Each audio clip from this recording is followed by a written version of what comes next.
آج میں نے اپنے کچن میں اروی کا ایک نہایت مزیدار اور اسپائسی سالن بنایا۔ اروی ایک سبزی ہے جو بظاہر سادہ سی لگتی ہے، مگر جب اس کو پیار اور محنت کے ساتھ پکایا جائے تو یہ نہ صرف ذائقے میں لاجواب بن جاتی ہے، بلکہ ہمارے دسترخوان کو بھی خوشبو اور برکت سے بھر دیتی ہے۔ پیارے دوستو، یہ زندگی بھی کچھ ایسی ہی ہے۔ کبھی کبھی اللہ تعالیٰ ہمیں سادہ اور مشکل نظر آنے والے لمحات دیتا ہے، لیکن جب ہم صبر، شکر اور خوبصورتی کے ساتھ ان لمحوں کو گزار لیتے ہیں تو وہی وقت ہماری زندگی میں سب سے مزیدار اور قیمتی تجربہ بن جاتا ہے۔ اروی کے سالن کی خوشبو جب کچن میں پھیلی تو دل کو یہ خیال آیا کہ کھانا پکانا صرف ایک ضرورت نہیں، بلکہ یہ ایک عبادت بھی ہے۔ اگر نیت یہ ہو کہ ہم اپنے گھر والوں کو حلال اور پاکیزہ کھانا کھلائیں تو ہر لقمہ عبادت بن جاتا ہے۔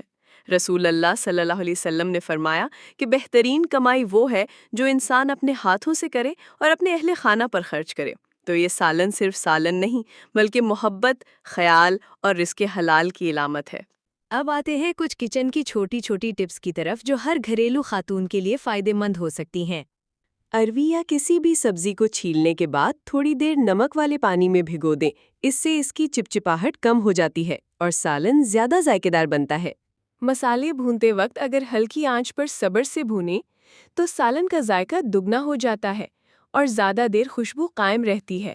کچن کو صاف رکھنے کی عادت برکت کا ذریعہ ہے۔ یاد رکھیے، ایک صاف ستھرا کچن صرف صحت کے لیے ہی نہیں بلکہ روح کے سکون کے لیے بھی ضروری ہے۔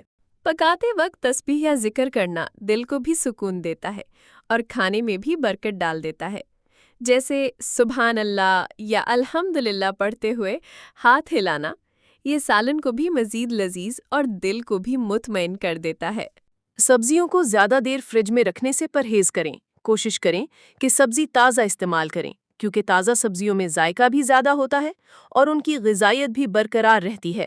پکاتے وقت تھوڑا سا لیموں یا دہی شامل کرنا سالن کے ذائقے کو نکھار دیتا ہے اور کھانے کو ہلکا اور ہضم ہونے میں آسان بناتا ہے۔ خاص طور پر اروی یا دالوں میں یہ طریقہ بہت مفید ہے۔ کھانا پکانے کے دوران تھوڑی دیر بعد ہلکی آنچ پر ڈھکن لگا دینا سالن کے ذائقے کو اندر ہی بند کر دیتا ہے، جیسے خوشبو اور مسالے ایک دوسرے میں گھل مل جاتے ہیں۔ اس سے کھانے کا ٹیسٹ اور زیادہ گہرا اور مزیدار ہو جاتا ہے۔ پیارے بہنوں اور بھائیوں، اروی کا سالن جب تیار ہوا تو میں نے یہ سوچا کہ دنیا کے کھانے تو یہاں رہ جائیں گے، لیکن اصل کھانا وہ ہے جو ہم اپنے ایمان اور عمل کے ذریعے آخرت کے لیے تیار کرتے ہیں۔ اگر ہم اپنے گھروں کے دسترخوان کو حلال رزق، شکر گزاری اور ذکر الہی سے مزین کریں گے تو انشاءاللہ ہماری زندگی بھی مزیدار اور سکون بھری ہو جائے گی۔ آخر میں اللہ تعالیٰ سے دعا ہے کہ وہ ہمارے گھروں میں برکتیں نازل فرمائیں، ہمارے کھانے کو شفا اور سکون کا ذریعہ بنائے اور ہمیں ہر نعمت پر شکر کرنے کی توفیق عطا فرمائے۔ پیارے دوستو، اگر آپ کو یہ باتیں پسند آئیں تو میرے چینل کو سبسکرائب ضرور کیجیے، لائک اور شیئر کیجیے تاکہ مزید خوبصورت باتیں اور ریسیپیز آپ تک پہنچ سکے۔ جزاکم اللہ خیرن۔